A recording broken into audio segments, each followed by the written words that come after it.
video, another new loan app po yung share ko sa inyo, which is itong si Utang Buddy Loan App. Yes, loan app pala siya. Kasi kung makikita nyo naman sa ads, no, nakita nyo naman na may loan amount, may loan offers. By the way, guys, madadownload po pala natin sa Google Play Store. Makikita nyo po dyan, financial planner po siya. Kaya wala po siyang SEC registration. Pero guess what, guys? Sinubukan ko po siya at yes, confirm loan app po siya dahil na-approve po ako dito worth 2,000 pesos. Pero nagpapautang po siya ng up to 60,000 pesos. But as first timer, of course, na subject for evaluation tayo dito. Well, dahil bagong loan app lang ito, ano dapat asahan natin? Well, dahil nasubukan ko siya, don't worry, everybody can apply po dito. But of course, no, we need to know first kung paano po mag-apply dito bago tayo ma-aprobahan. At bago ako magpatuloy, disclaimer lang po muna, no, I'm not a financial and loan expert and this video is not sponsored. This is just based on my personal experience lang po na gusto kong i-share sa inyo, hindi para mangutang kayo dito, kundi para bigyan ko kayo ng tamang expectation before trying this new loan app na ito. And by the way, if you are new to my channel, nagre-review po tayo ng different online loan apps or online loan services, legit man or hindi, new man or existing, sinisilip ko po yan at sinusubukan ko mismo. Nagbibigay po tayo dito ng legit tips, reviews, and recommendation and what online loan apps or loan services to avoid. Kaya kung gusto mo itong mga videos, you can consider subscribing at i-click mo yung bell button para lahat ng videos ko i-suplete na notified po kayo. Well, back to this new loan app po na nagngangalang Utang Buddy. Sa name pa lang po ng app talagang pautang siya. So anyways, no, in-install ko po agad-agad yung app. And then yung bubungad po sa atin dito is yung kanyang privacy policy at permission disclosure na in-accept ko po siya for me to continue the application. So well, anyways, after po nito is nandito na po tayo sa pinaka-homepage po ni Utang Buddy Loan App na confirm nga po na loan app siya kasi may loan amount siya dito. Lakas maka-legit niya, no? Kasi nakalagay po dito na regulated by the BSP siya and then SEC registered. Pero hindi naman natin sure kung talagang naka-registered sila. Pwedeng pang promote lang nila yan. Anyways, hindi ko na rin patatagalin po, no? Click na natin tong get credit limit. Well, here po, as usual, we need to input our mobile phone number na iba pang register po natin dito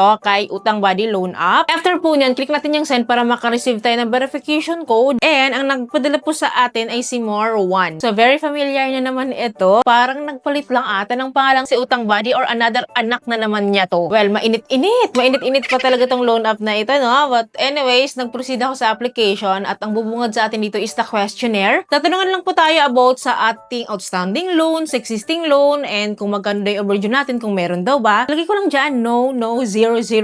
Yan lang yung mga pinagsasagot ko dyan. And after po nito is the ID information or the ID verification po. For you to have an idea, ito po yung mga IDs po na kinakailangan nila. Hindi naman lahat yan, kailangan natin i-provide isa lang. So after po natin makapili, pipicturean po natin yung ating ID and that is followed by our facial recognition. So after po natin yan masubmit, i-confirm lang po natin yung details po natin dito including our full name. So kung tama yan at okay naman yan, click natin yung confirm and then after po nyan is the personal information. So dito guys, it includes our gender, email, birthday, educational level, marital status, number of children, and then dito sa baba is the employment information na po. And dito guys, ito yung sinasabi ko sa inyo under na employment status. Ito yung mga choices. At ang pinili ko lang po dito is si unemployed. Kasi kahit unemployed yung piliin mo, you need still to provide a monthly income or company details or addresses po. So anyways, after po nito, move on tayo sa next step which is the emergency contacts na po ito. So here po, dalawa po yung kailangan nila. So hindi naman po siya magdadirect sa ating phone book list. Buti na lang, dalawa lang, no? Kasi usually hanggang 5. Well, after po natin ma-fill upan po yan, move on tayo sa next step which is the bank account or the withdrawal info na po ito. So dito guys, pipili po tayo either bank card or e-wallet. Ang pinili ko dito is si e-wallet. As usual, kapag mga loan app, e-wallet lang tayo and preferred ko po sa GCash. And then after po nito is na-submit ko na po siya agad-agad. And then nakalagay na po dito na the credit limit has been activated. Then after po nito, so nakalagay po dito na the loan application has been submitted and I have requested one product daw and the total amount daw po nun is 2,000 pesos. So ito yung loan product po ni Utang Buddy. So nakalagay dito na once formally approved, the exact amount will be automatically transferred to my account. Agad-agad daw yun. Well, anyways, no, ito po pala yung na-approve sa akin under kay Utang Buddy is meron pa siyang loan product which is nagngangalang si Quick Pesa. So yan po yun. Yan po yung loan product na sinasabi niya na na-approve daw ako sa isa. So guys, so makikita nyo dito, alam ko at kung aware na rin kayo, kung naka-encounter na rin kayo ng ganitong format. Yes, nakailang beses na po ako naka-encounter sa kanya na ang mga loan products ay si Quick Pesa, si Paymatic, si FlexiFund. Usually yung tatlo na yan, dyan ako na-approve. Pero this time po, na-approve lang ako kay Quick Pesa. Sabi ko nga sa inyo, parang magkakapatid lang talaga sila na under kay Metacash dati or under kay More One ba yun? Anyways, isang loan product line na approve sa atin at medyo bumaba yung kanyang offer ngayon ha, 2,000 lang. Kasi usually po, nasa 3,500 or nasa 3,000 po yung offer nila per loan product. Well, for you to have an idea, ito po yung loan details po under kay Quick Pesa. So, sa 2,000 po na loan amount po or loan offer po sa akin, may service fee po siya na 700 pesos. So, ang laki nun ano? At may VAT po tayo dito na 100 pesos. So, 800 pesos na agad lahat-lahat yon. So, ngayon kung ibabawas yun sa ating loan amount, baka ang matanggap na lang natin is 1,200. So, possible, di ba? Kasi nangyari talaga sa akin yun. Hindi man dito mismo, pero yes, nangyari siya sa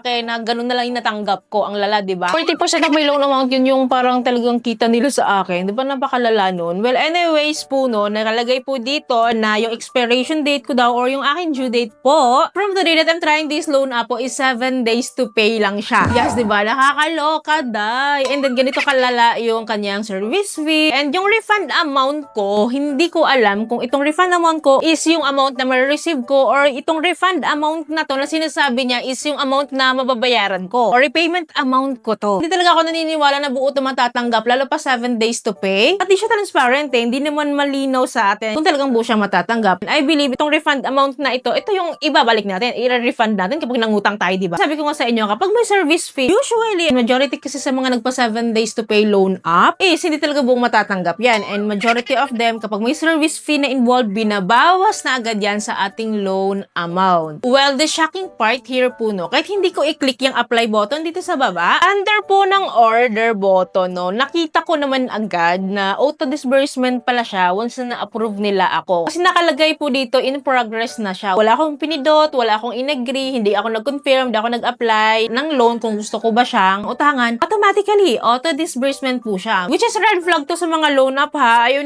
natin yung mga ganito na magugulat na lang tayo. Hindi naman tayo nag-decide na mag-loan dito, pero sila na yung nag-decide para sa atin. At magugulat na lang tayo na papasok na lang siya sa ating disbursement account. At wala naman na akong magagawa kundi antayan kasi nakalagay po dito under review na po agad-agad siya at antayin natin makompleto ito. And thank God kasi rejected ako. So nagpapasalamat pa tayo dito, no? Dahil na-reject tayo dito kasi buti na lang talaga. Ayoko maka-receive ng ganito kasi na loan na hindi ko naman dinicidean na mag-loan talaga. Pero yun, buti na lang po, no, nireject nila. Good news sa akin yun. Kasi hindi ako nagkautang at alam ko kasi na hindi talaga siya buong matatanggap. Another isa na naman pong loan up, no, na hindi po transparent, talagang fishy siya at may pagka-red flag talaga siya. Kaya kung bago mo pa lang siya na-encounter at nandito ka para punoorin itong video na ito, mag-isip-isip ka, no? Mag-isip-isip ka, no? Kasi kung ako yung tatanungin mo, hindi ko talaga siya marerecommend, pero wala akong magagawa. Kung gusto niyo pa rin siyang i-try, at least sabihin ko kayo ng tamang expectation. Isipan mabuti